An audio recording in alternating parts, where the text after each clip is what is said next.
Now the Lee auto priming tool is really a neat little gadget.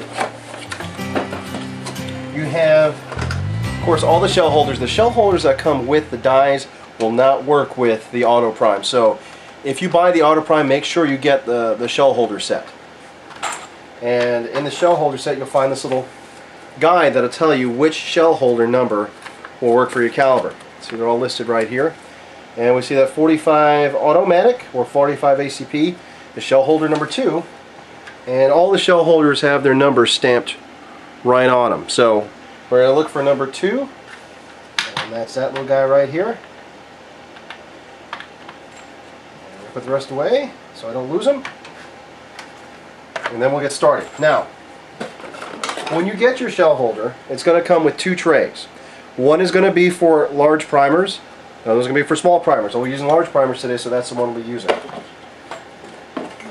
So you start by taking your large primer, and you can tell because you look at the hole, one's smaller, one's larger. And then you have 3 other pieces that you're going to need. Here's the body, and then you have 2 parts to the handle. Here we go. So the first thing you do is you put these 2 pieces of the handle together, oops, like this. Okay? So it makes that little V. Then what you're going to do is I put the shell holder in. So just slot up top. Fits. Actually, no, I'm sorry. Slip this in first. And there's a slot there that matches up to this back portion here. You just put the 2 ends together, and there you go. Then you put the shell holder in, slide in the top slot right there, push this back to the top, and now you take your handle arrangement, this 2-piece handle arrangement, you stick this round end here up underneath the pan, and then it's spring loaded so you can feel it, and then there's a latch that latches on like that. So then you put it in like that. Now, next thing you want to do is load your primer. Since we're using only 50, they come in rows of 10. You want to expose 1, 2, 3, 4, 5 rows. Okay? Like that. And then you are going to empty them into your pan. Just like that. Okay, now you want to be sure that they're all anvil side up. Most of them are, but I've got 1, 2, 3, 4, 5 that aren't. The way you fix that is you just shake it around. Shake it back and forth. And they all right themselves up. There's ridges here, and the anvil side has a sharp corner that when you're moving it back and forth, it'll catch it and flip it over. So once you have them all set like that, you're going to put your cover on. So the cover keeps them from falling out. And then let's go ahead and prime some cases. Okay, the process is really easy. All you do is you take your unprimed shell, stick it in a shell holder, and then you press the handle. Make sure that the primers are at the bottom, and you'll feel it seat. And you'll feel resistance, and when it stops, pull it out. There you go. You have a primed case. Now I'll check it to make sure that it sits flat on the counter, doesn't wobble, and then of course I'll feel it with my finger to make sure that's seated completely. And yep, because it's got to be completely flat. So once again, stick your shell in, press the handle, feel resistance, it'll go up in, and there you go.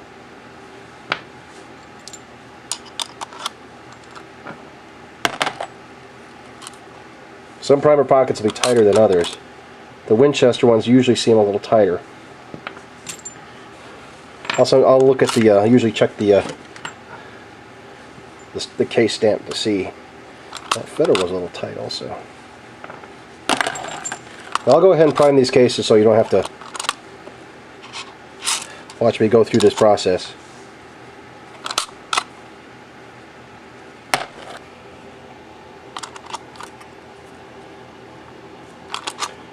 $49 and $50. Okay, I had one that didn't quite seat all the way. I don't know if you can see that, but when I ran my finger over it, there was like one little edge that hadn't quite gone all the way in. And when I tried the table test, there was a slight bit of wobble in it. I don't know if you can see that or not.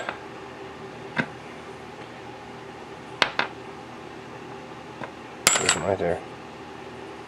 I don't know if you can see that or not. So I've used up all the primer, so I'm going to just put it back in my sear tool and just make sure that I've got it up all the way in there. Yep, that did it. Okay. So now I've got my 50 primed and processed pieces of brass. I am ready to go on to the next stage, which is charging. Okay, we'll be using the Lee Auto Disc Powder Measure. It automatically charges the case through the expanding die.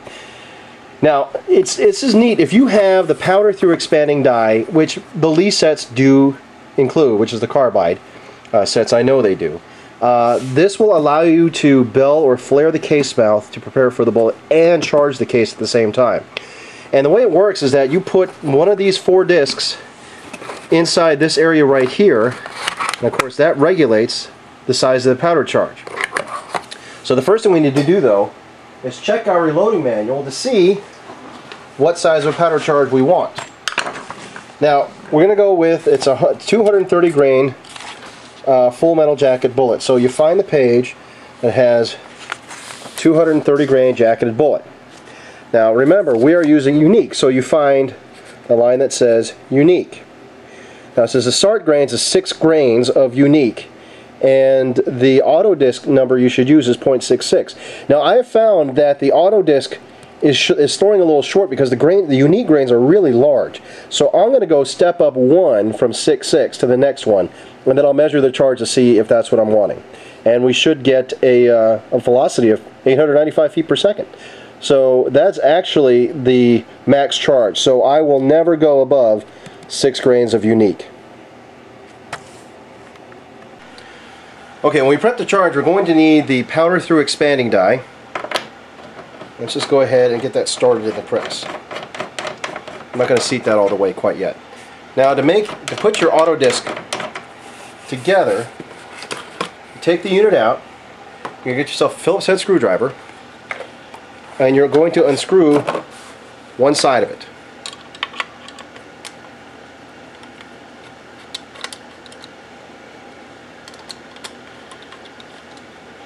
Screw it all the way, don't lose the screw.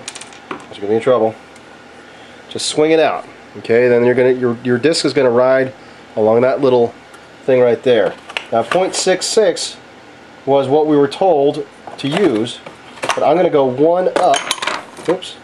And that is going to be 0.71. I'm going to try that first, and if that's too large, I'm going to go ahead and go back. So make sure you put the slot on there so that this hole, the hole we want, will slide over there. So let's go ahead and close her back up.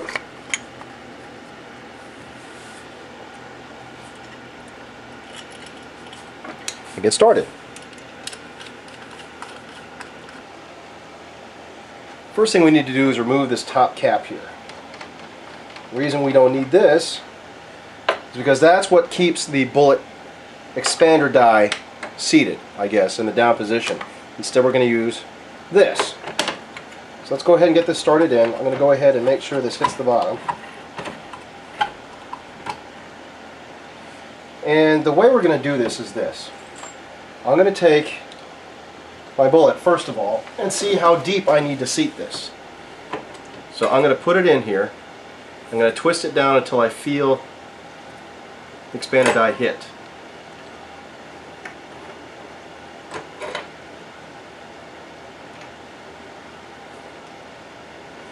Okay, it's hitting right there, so I'm going to go ahead and turn it once.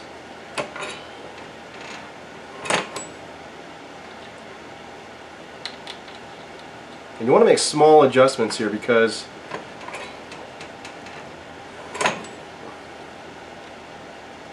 if you do it too much, you're not going to be happy. And if you do it too much, you also overwork your brass.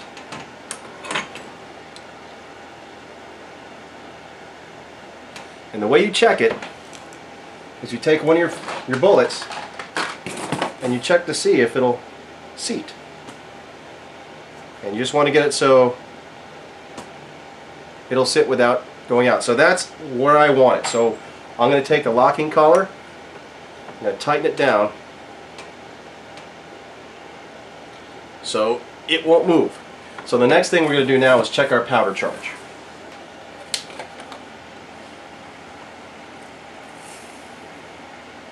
Fill it with just a little bit of powder.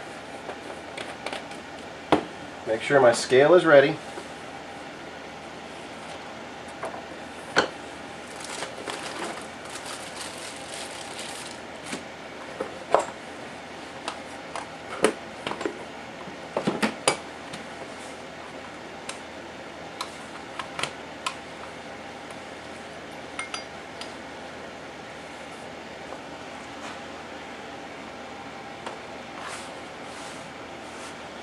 Go ahead and charge the case. Powder charge in. Let's go ahead and measure it. Okay, first thing we need to do is turn the scale on. Make sure that our tare is at 0. Make sure we're setting on grains. If you want, you can go ahead and weigh your bullet. 229.6. That's pretty good. Pretty stinking close. Alright, wait till it settles back down to 0. Go ahead and take our case with a powder charge and measure it. 5.8. Our max that we want to be at is 6.0. So 5.7, 5.8. And 6.0, 6 grains will give us 895 feet per second. So I'm pretty good with that. If I'm above 800, I think I'm pretty happy. So I'm going to stick with this 5.7 grains. I think that's a pretty good load. I've also got my handy dandy reloading block here so I don't get too messy.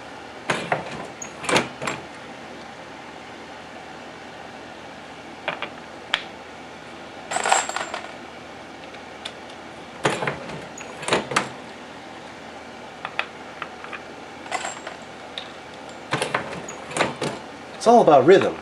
If you've got rhythm, you're doing well. Oops.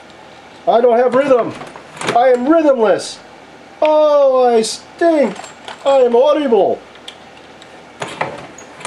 Actually, I wish I was able to sit down. 5.7. It's actually pretty stinking consistent. I was told that unique was, well, unique in that sometimes it didn't always throw correctly. I don't know if it's because of the size of the powder itself, the grains of the powder, or if it just doesn't like the Lee Auto Disc. But so far I haven't had a problem. I'm going to back that up just a little bit. But so far for me, it has not been an issue.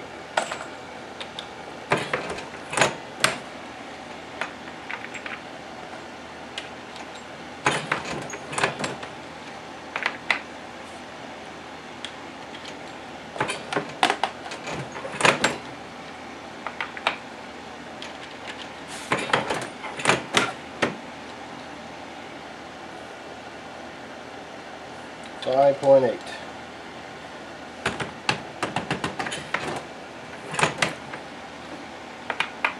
Alrighty, 5.7 actually. Got settled down to. So here are my 50 charged cases.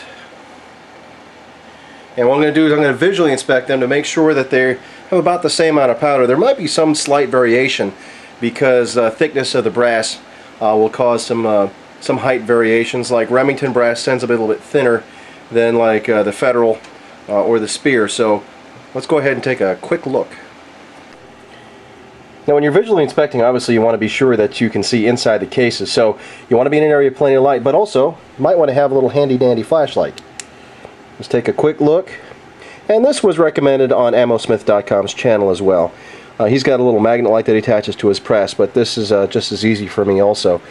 And the main thing you're looking for is a large variation, especially one that looks like it's double charged, because that could mean disaster. And we don't want disaster because this is a happy channel, and everybody should be happy when they reload. And my charges look to be very, very consistent, so I'm satisfied.